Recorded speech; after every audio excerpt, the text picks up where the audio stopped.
உபவாசங்களையும் ஜெபங்களையும் புதிகளையும் நம் குடும்பம் ஏற்படுத்த வேண்டும். ஏற்படுத்திட்டீங்கன்னா அங்கே ஆவியானவர் என்ன செய்வாரு? கிரியை நடத்த ஆரம்பிப்பார். சத்துருக்கள் வெட்டுண்டு போவார்கள்.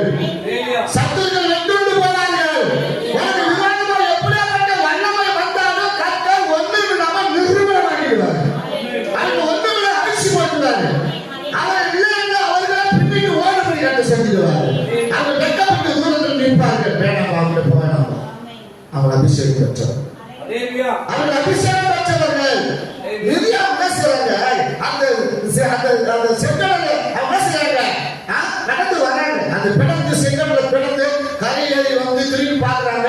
திரும்பி பார்த்த உடனே என்னது யுத்தத்தில் அவர் பயங்கரமான செஞ்சாருன்னா எல்லா பார்வைய சேனைகளையும் ரத்தங்களையும் குதிரை வீரர்களையும் கடலையும் எல்லா இந்த கரையில இருந்தாங்க.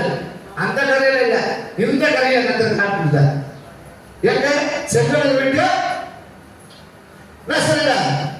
கரை ஏறினவர்கள் அங்க எல்லாமே அந்த கரையில இல்ல, இவங்க கரையேறின கரையில எல்லா நகங்களும் குதிரைகளும் உருளைகளும் எல்லாம் கரையில ஒதுங்கி கிடந்தது. அதை பார்த்தார்கள். அவங்களுக்கு ஒரே சந்தோஷம், ஒரே ஆடல் பாடல். எல்லா ஆடல் பாடல் எல்லாம் கொண்டாட ஆரம்பிச்சாங்க, துதிக்க ஆரம்பிச்சுட்டாங்க, பாட ஆரம்பிச்சுட்டாங்க, நடனம் ஆரம்பிச்சாங்க, தாம்பரம் அடிக்க ஆரம்பிச்சாங்க. ஒருவருடைய கால்களும் அங்கே பூமியில் வாசலில் அசையாம இல்லை. எல்லாம் பாட ஆரம்பிச்சாங்க. என்ன பாட ஆரம்பிக்கிறாங்க? கர்த்தர் வெற்றி சிறந்தார். கர்த்தர் வெற்றி சிறந்தார். அவர் மகத்துவம் உள்ள தேவன், அவர் பரிசுத்தம் உள்ள தேவன், அவர் துதிகளுக்கு இறங்கி வருகிற தேவன் என்று என்ன செஞ்சாங்க? பாட ஆரம்பித்தாங்க, துதிக்க ஆரம்பித்தாங்க, நடனம் ஆரம்பித்தார்கள், கர்த்தரை ஆர்ப்பரித்து கொண்டாட ஆரம்பித்தார்கள். யாத்திராகமம் 15ஆம் அதிகாரம் 11ஆவது வசனம். கர்த்தாவே, தேவர்களில் உமக்கு ஒப்பானவர் யார்? இவர் யார்? பரிசுத்தத்துல மகத்துவம் உள்ளவர்.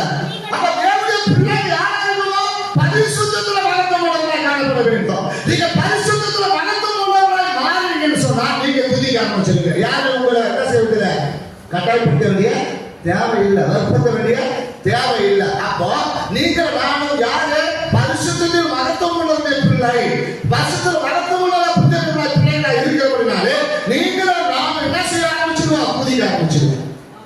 அப்ப யாராவது பரிசுத்தத்துல மகத்துவம் உள்ளவரோ, நீ எந்த